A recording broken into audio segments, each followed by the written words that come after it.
सभी लर्नर्स को मेरा प्यार भरा नमस्कार। दोस्तों, डेली वोकेब की सीरीज में हम आज शुरू करते हैं पहले शब्द से। और पहला वर्ड जो है हमारा वो है एमेंड।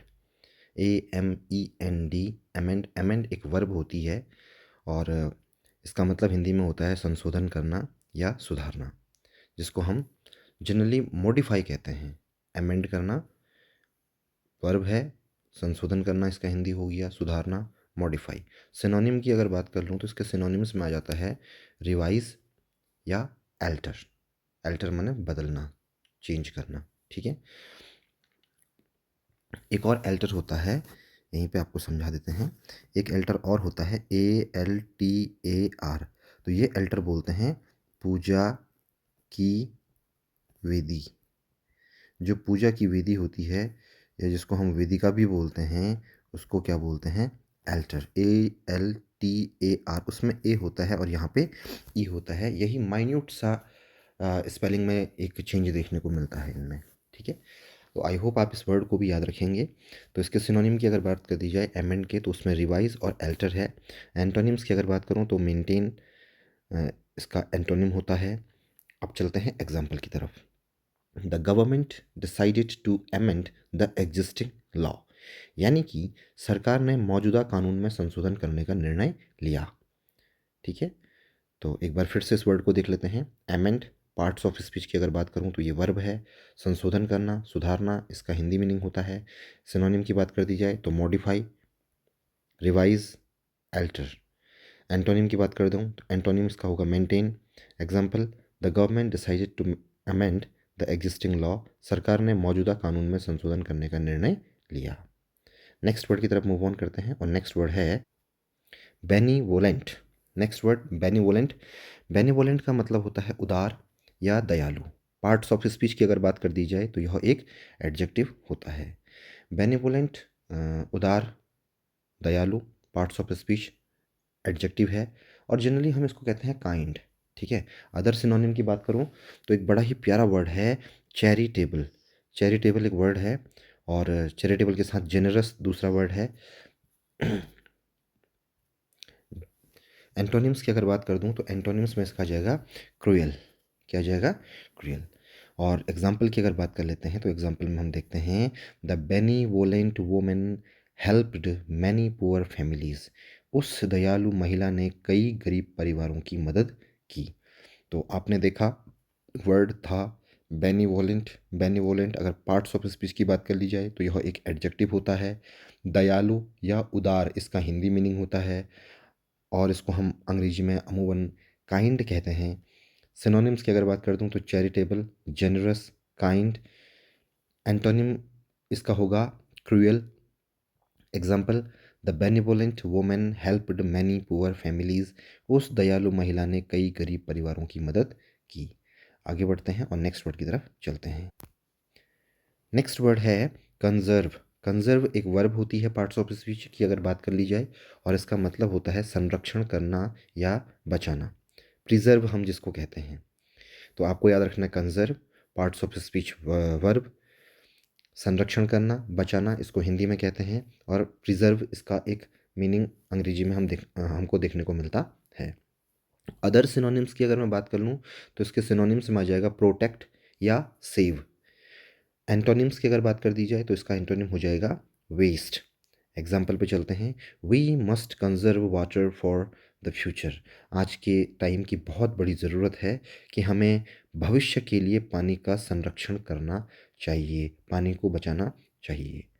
तो एक बार फिर से इस वर्ड को देख लेते हैं। वर्ड नंबर 3 है हमारा कंजर्व। एक पार्ट्स ऑफ स्पीच की अगर बात कर ली जाए इसकी तो ये वर्ब होती है।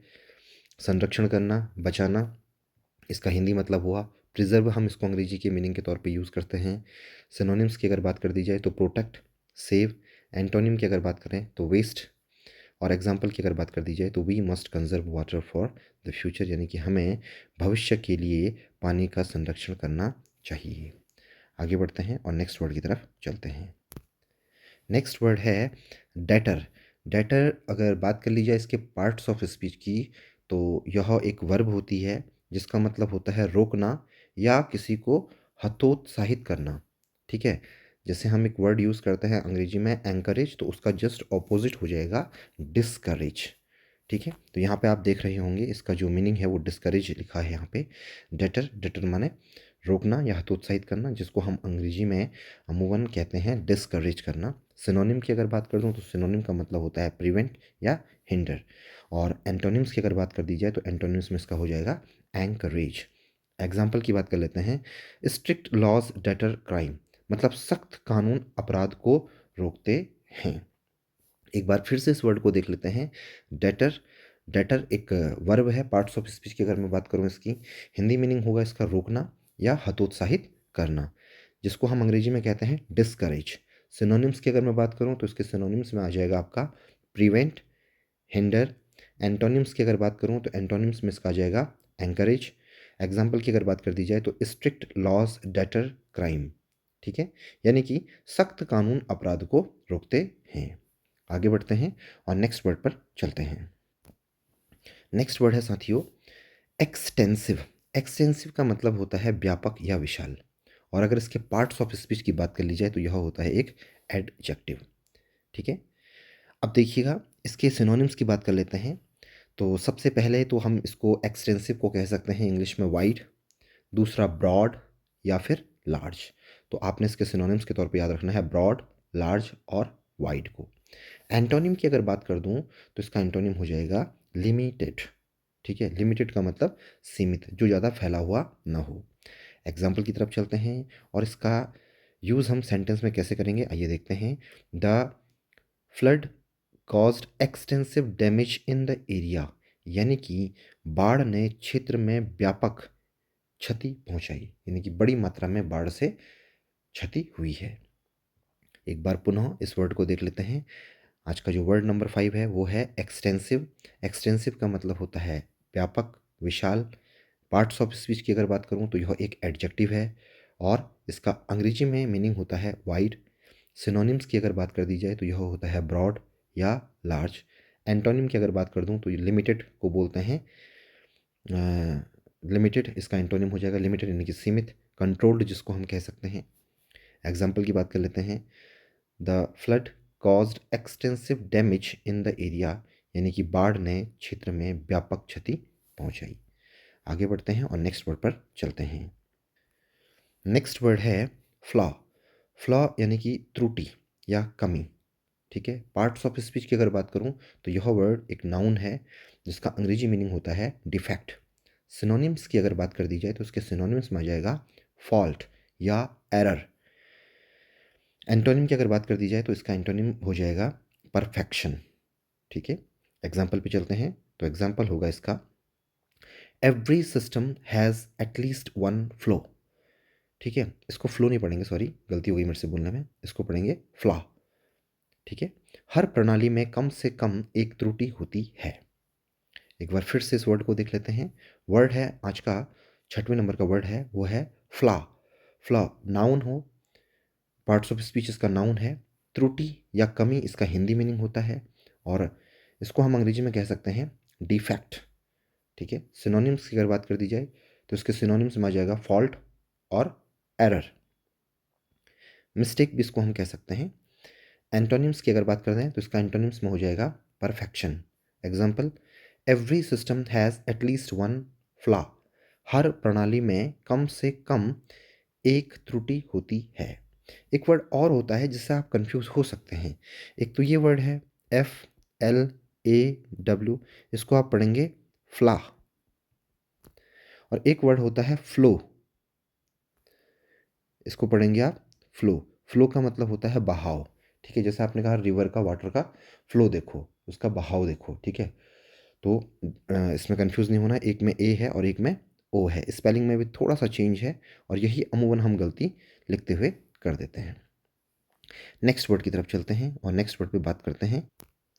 नेक्स्ट वर्ड है हॉस्टाइल। हॉस्टाइल की अगर बात करूं तो यह एक एडजेक्टिव होता है जिसका मतलब होता है शत्रुतापूर्ण या विरोधी, जिसको हम कह सकते हैं अनफ्रेंडली।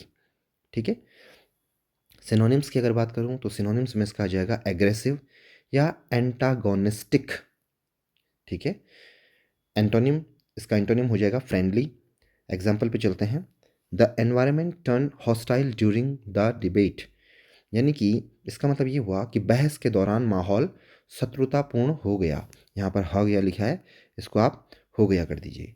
ठीक है, तो फिर से देख लेते हैं इस वर्ड को।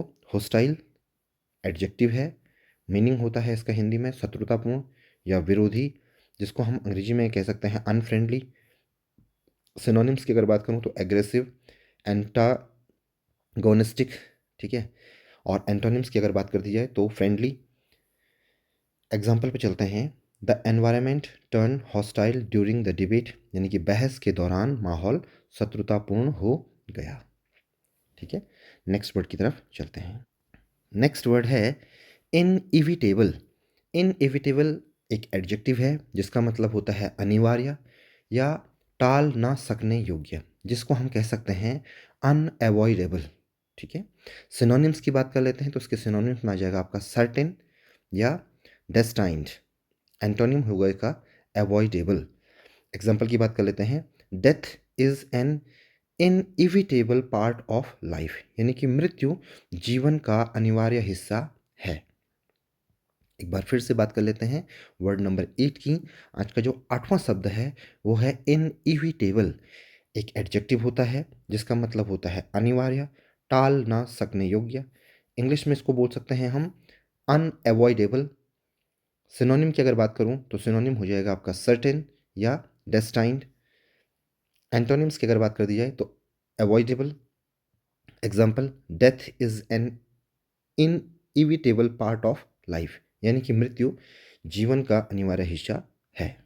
ठीक है, आगे बढ़ते हैं और नेक्स्ट वर्ड पर चलते हैं। नेक्स्ट वर्ड है ऑब्सोलीट। ऑब्सोलीट का मतलब होता है पुराना या अप्रचलित। ठीक है, जिसको हम कह सकते हैं आउटडेटेड। ठीक है, और पार्ट्स ऑफ स्पीच की अगर बात करूं तो इसका पार्ट्स ऑफ स्पीच होता है एडजेक्टिव। सिनोनिम्स पे बात कर लेते हैं तो उसके सिनोनिम्स में आ जाएगा आपका ओल्ड फैशन्ड या एक्सपायर्ड। एंटोनिम हो जाएगा इसका मॉडर्न। एग्जाम्पल पे चलते हैं।